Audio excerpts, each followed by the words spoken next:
接着呢，我们去修什么呢？修梯形。根据顾客的需求，我们去修剪指尖的一个长度。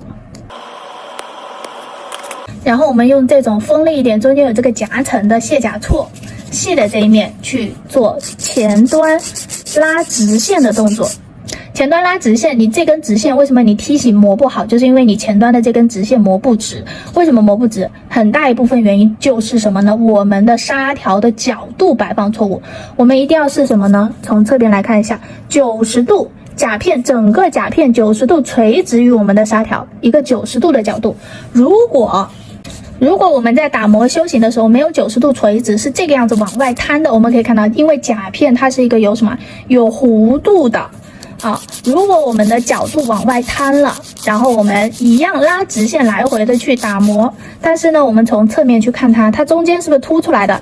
就是因为我们的纱条的角度摆放错误了。那么还有一个举例。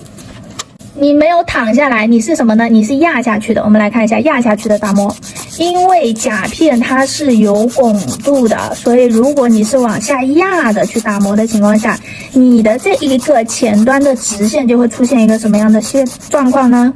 我们从侧面来看一下，上半部分这一条它就会变成一个凹进去的弧线啊，那就是怎么样都磨不直，看得见吗？一个是往外凸的，一个是往内凹的。一定要什么呢？90度垂直于我们的指尖，这个细节很重要。你前端的我们的方形、梯形前端的这根直线磨不直，不单单是因为你会晃动啊，要磨直线一定是垂直，然后来回这样走的去磨，对不对？不单单是因为你会晃动的问题，还有一个你纱条摆放的角度问题，你有没有躺下来，或者是你有没有压下去？躺下来和压下去都是不对的，一定是90度垂直于我们的整甲面啊，一样像这个样子钉子似的90度垂直的去打磨，我们这样才能磨出一条笔笔直的直线。这个细节非常重要，你去做梯形修行的时候。好，接着我们再来修磨顾客。我们在修磨顾客甲型的时候，第一步是垂直，然后第二步是什么呢？来仔细观察老师的手部，我是用大拇指和中指紧紧的夹紧了顾客的这个甲床，那样我在修行的时候，首先第一个就是稳定，我不容易左右来回飘，我也是垂直打磨的，磨出的一条直线，对不对？其次，如果我没有捏住顾客的甲床，看到没有？顾客的手指头就会跑来跑去，这个也会导致你的前端直线磨不直啊，所以一定要是固定住顾客的甲床，盖住甲床，然后我们再进行打磨修行。可以看到顾客的甲床是不会动的。还有一个细节就是，如果你一直这样晃得很严重，特别是延长甲，你指甲越长，你其实这个顾客的甲床来回晃动就会越严重，那么顾客也会觉得不舒服。理不理解？所以一定要所以修甲型的时候一定要固定住顾客的甲床，我们的手指的指腹一定是盖住甲床的进行操作的，这个细节啊，操作顾客的细节。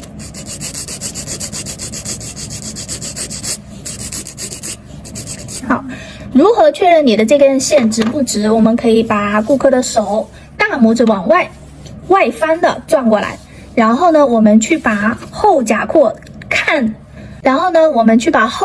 看作一条直线，虽然它是弧线，但是我们眼睛要把它看作一条直线。这个后甲廓的直线和我们指尖的这条直线是一个什么呢？平行的关系。那么你的这根直线就修直了，理不理解？一定要倒过来检查。我们正过来的角度是我们自己的，属于美甲师的角度，但是呢，这个美甲是做给顾客看的，一定是从顾客的角度出发，这条直线直才是好看的，理解这个细节吗？我们指尖的这一条直线打磨到位了之后，我们再去修梯形的侧线啊，修梯形的侧线。然后梯形还有一个比较难把握的点，就是前端啊，梯形是不是3条？梯形它就是一个3条直线组成的一个形状，对不对？那我们前端具体要留多瘦，取决于顾客的甲床的最宽处。我们来看一下，这个顾客现在贴完甲片后的状态的话，它的最宽处是不是在这儿？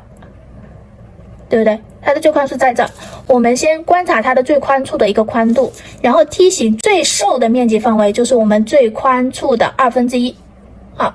我们可以稍微宽于它，但不要窄于它，过窄了也会不好看，过宽了是不是也不好看？所以呢，我们就是大概是甲面本甲甲面最宽处的1/2的宽度，把它延伸到我们的指尖，然后去做一个左右对称的斜直线，理不理解？好的，我们来看一下如何拉侧直线。首先第一个，这里不能有粘连，对不对？我们刚刚已经把它掰开了之后，我们的纱条一定是不能这样翘起来打磨的，并且呢，我们不是打磨这个侧边，看一下啊，我们的纱条要修甲型的时候，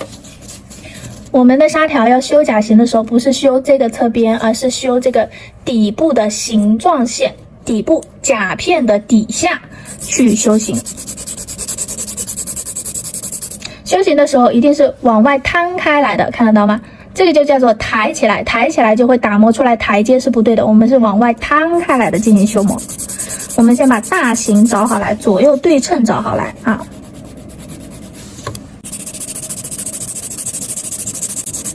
并且呢，我们来看一下，修直线一定是需要你的这根纱条是什么呢？有硬度的，它不能是像我们的本甲错一样，本甲错只适合用来修本甲的甲型。你要去拉侧直线啊，或者是拉侧弧线，我们会发现本甲错是非常薄软的，对不对？它贴合本甲，哎，我们来看看它贴合本甲，因为它够薄，会很好修到我们本甲的细节。但是由于它过于薄软，我们再去修这种甲片的甲型的时候，用力一不小心用力，它就会变弯了。它变弯了之后，我们的这条侧直线就不会笔直了。这个细节一定要注意一下，所以一定要用这种有硬度的纱条。还推荐大家用什么呢？精细修行的时候可以去用到钢板错，可以看到它是钢板是非常硬的。我们再去卡侧线修侧直线的话，它可以通过自己钢板的硬度，把这条直线拉得非常的直，那如果你想要快速一点的话，我们就先用比较锋利的卸甲锉，把它的大形修好来。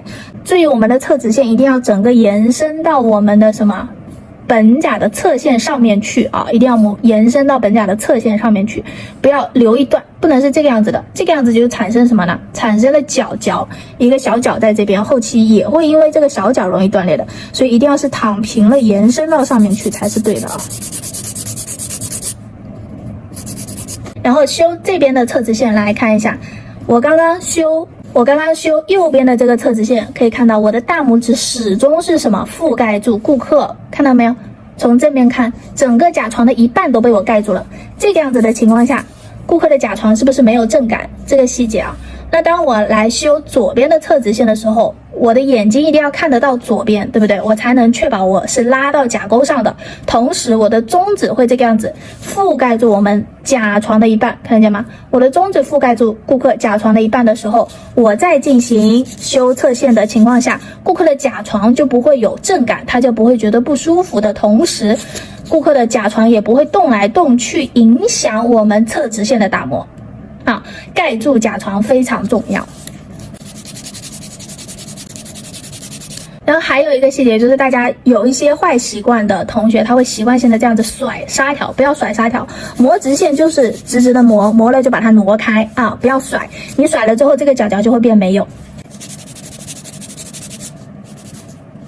然后侧边的这里有一点点厚度，我们可以用纱条盖在这个甲片上，把这个厚度给它磨掉，指尖的话下落式的这样打磨，重点不要磨到顾客的后甲廓的皮肤啊。侧甲廓的皮肤我们用大拇指掰开来进行一个保护。左边右边微调一下，让它的这个梯形的左边的斜直线和右边的斜直线是同样角度，来看一下，斜直线这个样子就是左右对称的，看得到吗？为什么你的梯形修出来会觉得怪怪的？是因为你的这边，比如说这边这样更斜一点，然后这边这样直一点，这样你的梯形就是不是左右对称的一个现象。我们要把它做到左右对称的一个角度，理不理解这个细节？所以我们就可以把顾客的手指头倒过来观察一下，它是不是左右对称的斜直线，收口的这个角度，这条直线的角度和这条直线的角度是不是左右对称的？一定不能一个很斜，然后一个又很直，那样你修出来的梯形就是什么？看上去就是歪的，理不理解？好，我们甲型修好了之后呢，你可以像老师刚刚这个样子，用我们的纱条去打磨侧边的厚度。还可以打磨什么呢？还可以用什么呢？用打磨机去打磨啊。这边用砂条打磨，我再给大家回顾一下，像这个样子去进行一个打磨，把侧边的厚度给它削下来，削薄，贴服在我们的本甲上。然后呢，如何用打磨机打磨呢？我给大家看一下。打磨甲片的台阶和厚度靠近后缘的台阶两侧的厚度的情况下，要用到的就是这一颗金刚棒头，不要一打眼就把它看错了。市面上有这种本甲刻磨头，我们把它放在一起仔细对比一下，这个非常细腻的就会导致很容易磨不动啊，很容易磨不动的同时，不推荐大家用这颗去做本甲刻磨啊，因为它的划痕很不明显，它会把你的整甲面磨成一个雾面，达不到我们需要的划痕的目的，所以不要用错打磨头啊，不要用错打磨头。那么如果你要做刻磨的情况下，推荐大家用这颗本甲刻磨头，可以看到它的这个颗粒晶体是非常明显的，就跟我们的海绵抛是一样的道理的，它的颗粒晶体明显清晰，可以创造划痕，但不磨薄顾客的本甲。这个呢就是磨成一个雾面，没有办法创造很清晰的划痕，反而抓附力不够，然后你来回磨就磨薄了顾客的本甲。理不理解？那刻磨，如果你用本甲刻磨头的情况下，我们的转速是开到4000转，一定是低转速的进行划痕的打磨，而不是磨薄顾客的本甲。你开高转速的话，它就会快速的磨薄本甲，划痕就不明显了。好，然后打磨台阶的时候，我们的转速开到10左右就可以了。掰开顾客的侧甲廓。我们把侧边的厚度给它磨掉，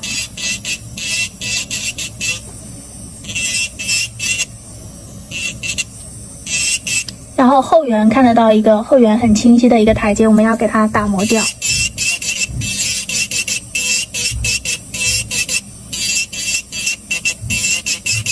但是我们要磨的是什么？磨的是甲片啊，我们不要磨到顾客的本甲了。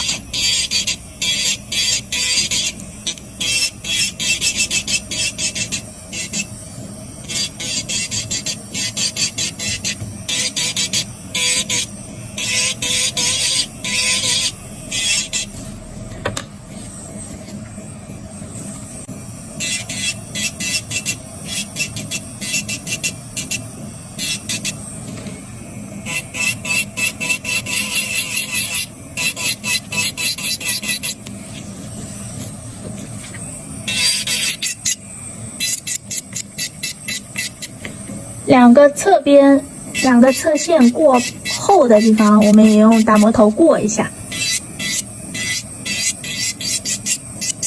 这样做出来的甲型就会显得更瘦。我们扫去粉尘来观察一下，刚刚很清晰明显的台阶，我们从侧面看完全没有了，这个甲片就很像我们的本甲的延伸，看得见吗？这样我们甲片的台阶处理就完成了。接着我们可以使用砂条进行甲片的刻磨。那么如果你想快速操作的情况下，我们就可以使用砂圈头，同样转速开到4，进行整个甲片部位的刻磨，创造划痕。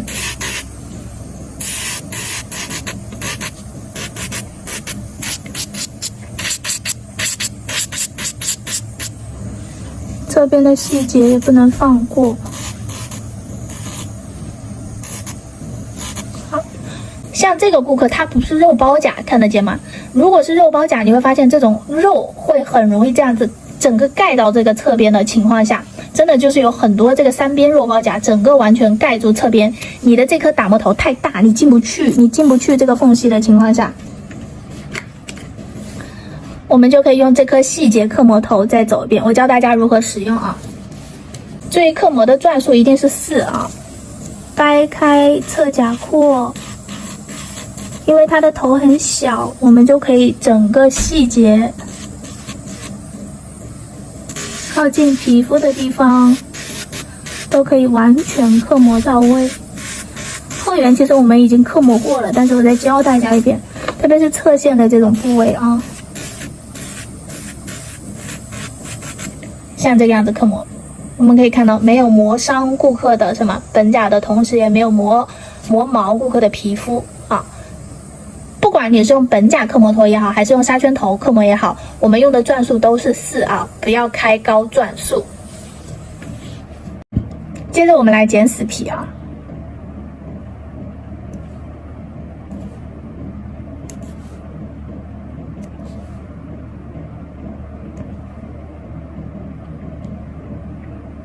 先大面积的把上面这一条给修剪掉，再用我们的刀尖精修小毛刺的地方和多余的橡皮筋的部位。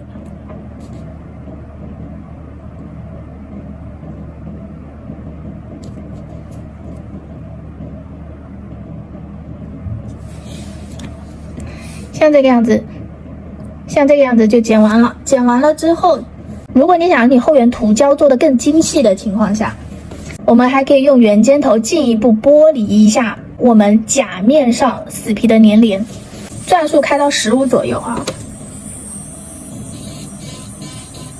因为我们刚刚剪掉死皮的底部，会发现你剪掉了之后，它又会暴露出来一些粘连。那么我们用圆尖头进一步进行剥离，也是用头肩部的侧面啊，侧面去碰皮肤，然后以画半圆的形式，轻轻的把整甲面的这个粘连给它剥离开来。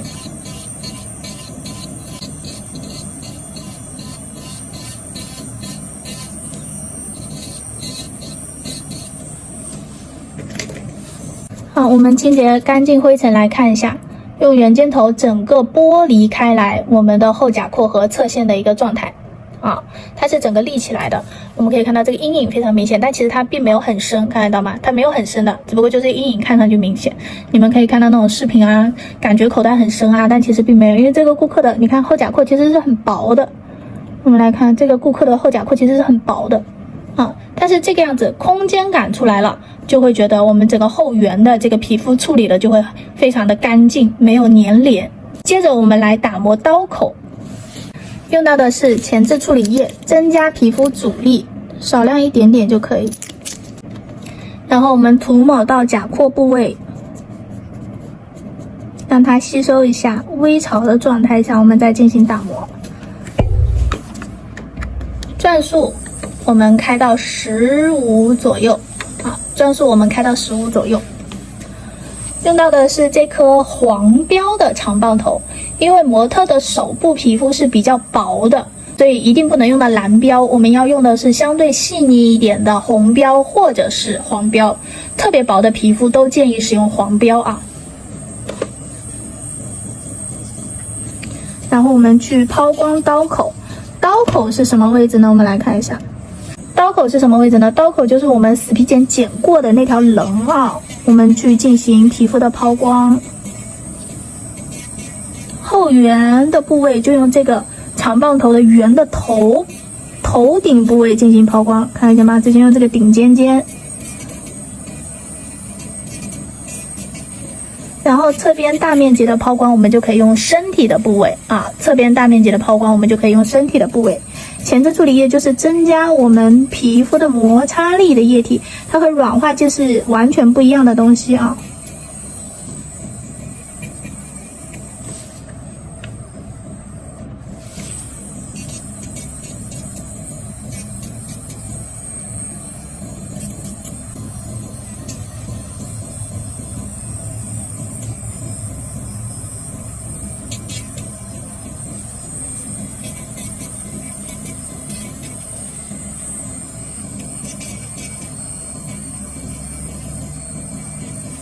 好，像这个样子抛光就完成了。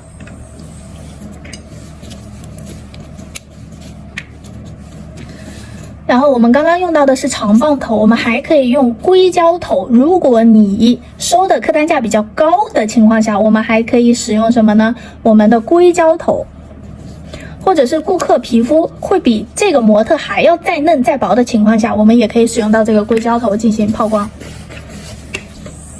两个打磨头的使用区别啊，我都给到大家。一个是适合非常非常薄的超薄皮，进一步进行抛光；甚至可以去抛光这个内部啊。我们如果顾客就是口袋内部有那个小毛刺，就可以用这个尖尖头探进去进行口袋上壁的抛光。那么有一个概念要清晰啊，要不要做这一步取决于你的收费啊。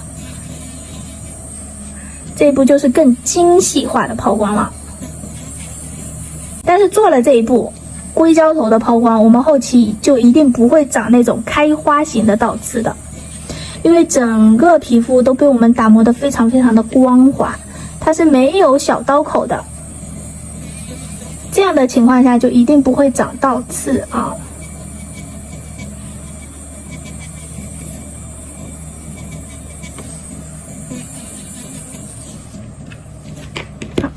抛光完成之后，我们来清洁干净甲面。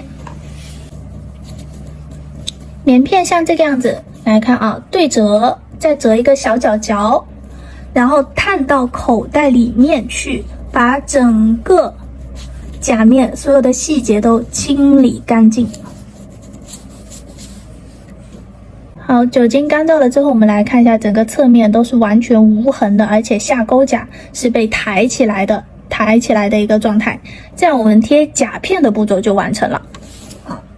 接着呢，我们进行涂胶做款式，建议大家还是薄涂一层干燥剂啊，在甲片上，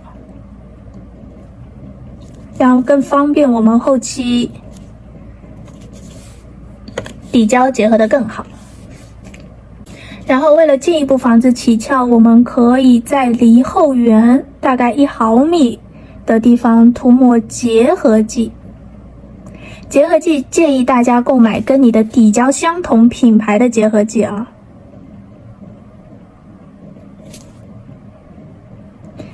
为什么呢？因为结合剂里面含有的成分它是辅助你的底胶结合的更好的成分，它不会完全挥发掉。可以看到后缘根部的本甲的部分都有一定的残留。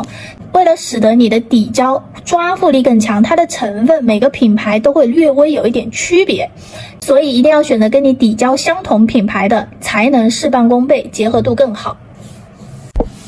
然后接着我们来看一下底部，这里会有很多的灰尘，我们要进行进一步的清洁。但是我们会发现，我们用酒精清洁完了之后，我们的甲片，因为我们的甲片是塑料甲片，它就会泛白很严重啊。我们在清洁完底部之后，酒精挥发了之后，我们会发现甲片，你看整个变成雾白颜色了。我们从正面看会更清晰一点，可以看到吧？清洁完之后就会变成这个样子的一个状态，这个样子的一个状态就会影响我们涂什么？这个样子的状态就会影响我们涂透色。我们就可以在清洁完了之后，在甲片底部去涂抹底胶啊。然后你的胶水，贴甲片的胶水泛白一样，用95的酒精清洁完了之后，我们去涂抹底胶。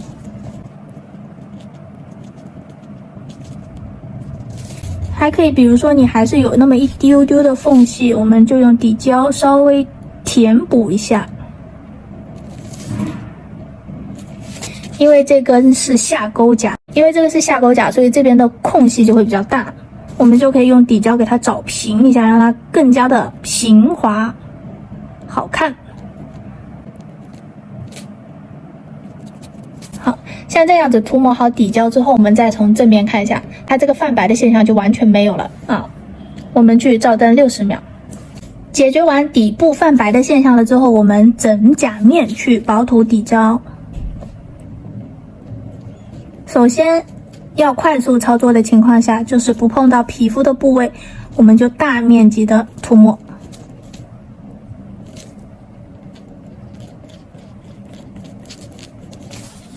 然后靠近皮肤的地方，我们稍微慢一点。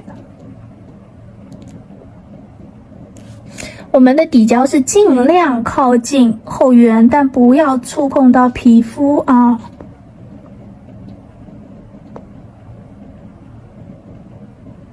但是侧线一定要完全包裹到位。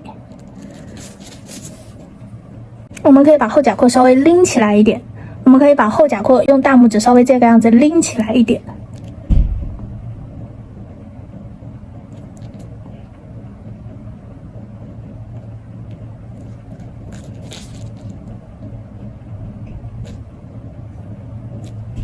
轻轻推胶的方式去把后缘的轮廓线我们给它做圆滑。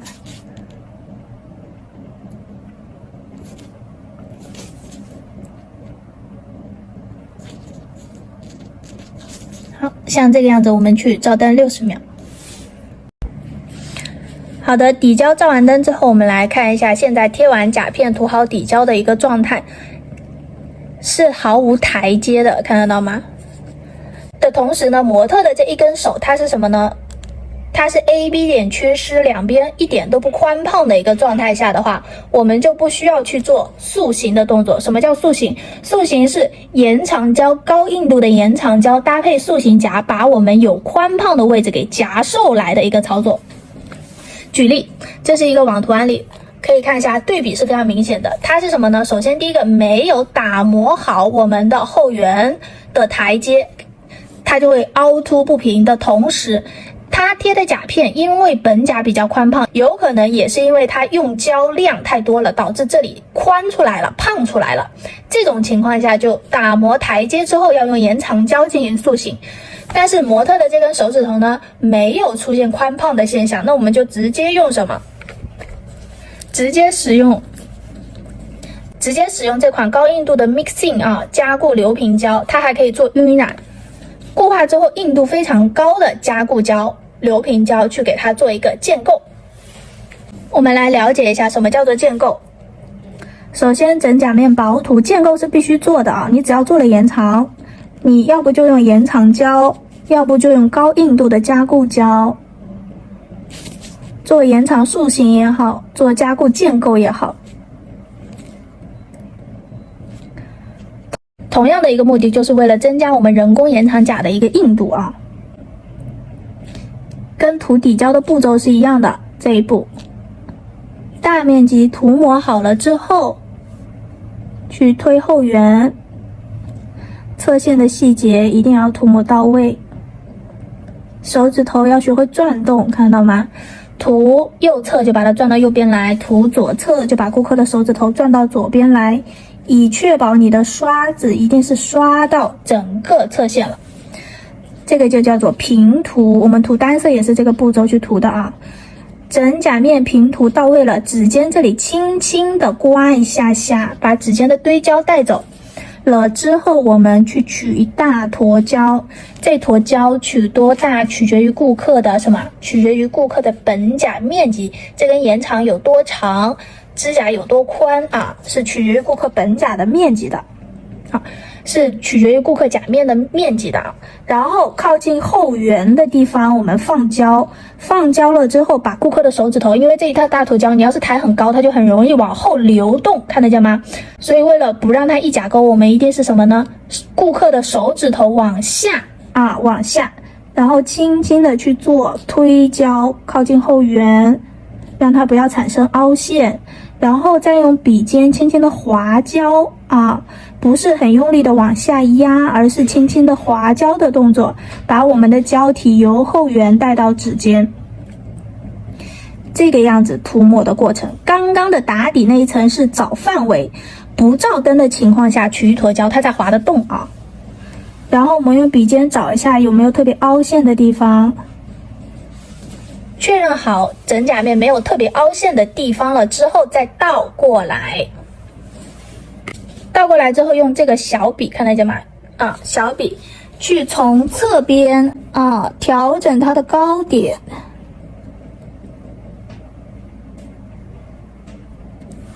再从指尖观察一下，看没有这样左右跑偏了，一定要让它在正中间的一个情况。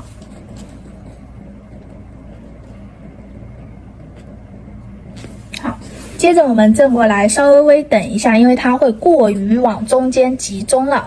我们观察一下有没有凹陷的地方，没有凹陷的地方，我们就手持灯进行一下固化，大概照灯15秒左右好，然后我们放到大灯里面去照灯60秒。好，我们再来从侧边观察一下。我们来看一下加固照完灯之后，它的整体拱度是不是比刚刚要再更饱满一些？饱满但不是凸起这样我们的这个指甲的硬度，可以看到我们去下压指尖的时候，它是整个指尖进行晃动的，而不是说中间出现折弯的。这个样子，你的甲片延长的硬度才够，后期才不会断裂。好。